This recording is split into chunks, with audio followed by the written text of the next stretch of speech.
Hello students, very good morning.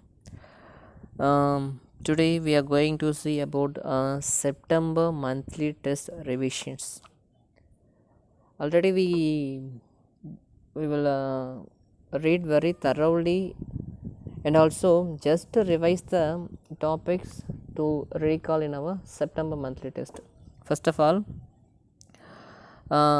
just see what do you mean by average velocity. Velocity is nothing but we know that change of displacement with respect to time. The average velocity tells us which may be separate distances, it final and initial, and taking the time durations. Initially, what is the time period to when the object moving one place to another place, so we're getting the average value. This is average velocity. And then relative velocity, this is the most important topic of asked in one more questions and problem oriented questions.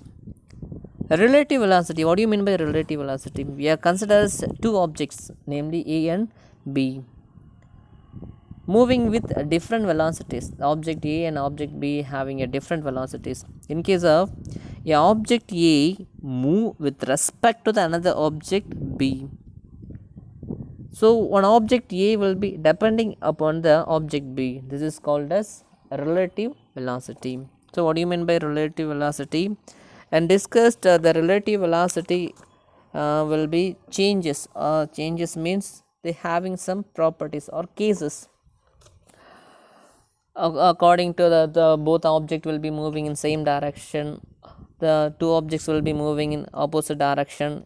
In case of the object will be moving along parallel line, then after along in straight and opposite line, the body moving in a right angle to each other. In case of in horizontal direction, these are the cases we have discussed very elaborately in previous question class. So just recall that cases and what tells us related about the content. And then important two more questions. Average acceleration is nothing but the ratio of change of velocity with respect to the time interval t2 and t1. The similar way tells us what do you mean by instantaneous acceleration. Instantaneous acceleration is nothing but it tells us the acceleration produced a particle at a time t is given by the ratio of change in the velocity over del t, which means the del t approaches tends to 0. This is called as instantaneous acceleration. And next topic and most important topic also, equations of motions or derive the kinematic equations by using of calculus method.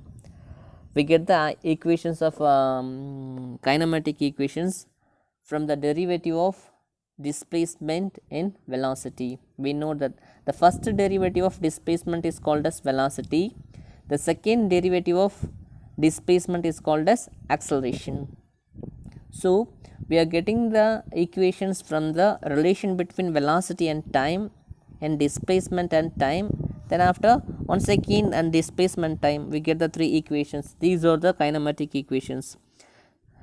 The kinematic equation is nothing but we know that we get the equations from the calculus method.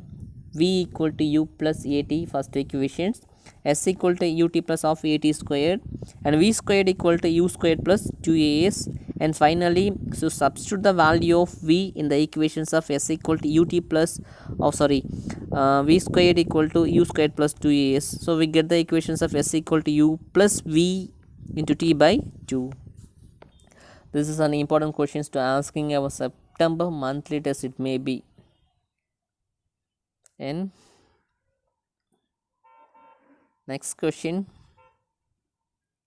projectile motion.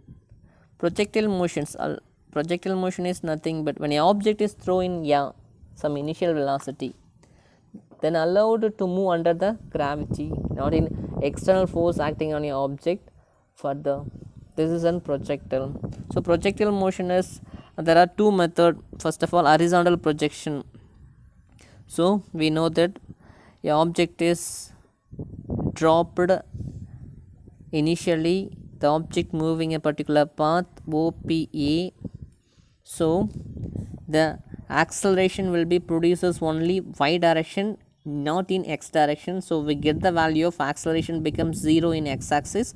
So we will consider in two equations of motions depending upon x axis and y axis. We get the two equations. So substitute the values and finally we get the equations of y equal to kx square. This is the equations of parabola path. This is the projectile motions in horizontal direction. And the two more questions: what do you mean by time of flight, and then horizontal range, and also any important 5 more questions. These questions will be asked frequently. First of all, projectile under angular projection. This projection depending upon a particular angle. When the object will be thrown initially, they are making at a particular angle with respect to the ground. So we have get a two component, namely x axis and y axis. X axis we get the value of cos theta, u cos theta, and y axis we get the value of u sin theta. So we get the displacement equations getting of both x axis and y axis. First of all, the distance traveled in x axis, we get the equations of x equal to uxt plus 1 by 2 axt square, and substitute the value of sx equal to x, ux equal to u cos theta, and ax equal to 0. Why we are putting ax equal to 0? Because of there is no acceleration in x axis, only the acceleration produced in y axis. The similar way we are putting the value of y axis. So we get the equations 2.28 and 2.29 and 2.30. So put the value of 2.28 in 2.30, we get the equations of y equal to x tan theta minus 1 by 2 g x squared u squared cos squared theta. And important two more questions: maximum height. In this equations we are using in calculations oriented. It may be 2 mark or 3 more questions. Find the maximum height. They are providing initial velocity in some angle. We know that acceleration due to gravity value 9.8 meter per second square. And time of flight Tf equal to 2u sin theta by g. In horizontal range r equal to u squared sin 2 theta by g. These are the three questions. What do you mean by maximum height, and what do you mean by time of flight and horizontal rays? These are the important questions. And degrees in radian, and we are discussed in first lesson what do you mean by radian and steradian. So radian is almost we know that, just recall them. And then first of all, in this lesson we are here see that displacement, velocity, and then after acceleration. At the same process we get the value in the, but here this topic will be related at angle.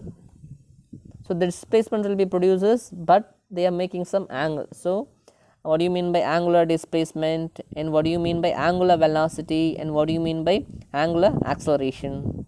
So every physical quantity they having a some symbol. So what are the symbols of angular velocity, and what are the symbol of angular acceleration? We know that omega and alpha. And this is tangential acceleration. What do you mean by tangential acceleration? The question will be asked, what do you mean by tangential acceleration, or what are the relation between linear velocity and angular velocity? This is an important question. Once again I tells us derive the equations of tangential acceleration, or what is the relationship between linear velocity and angular velocity. These are the important questions. The relation between linear velocity and angular velocity will be tells us v equal to r omega. Okay, good. Then after circular motions,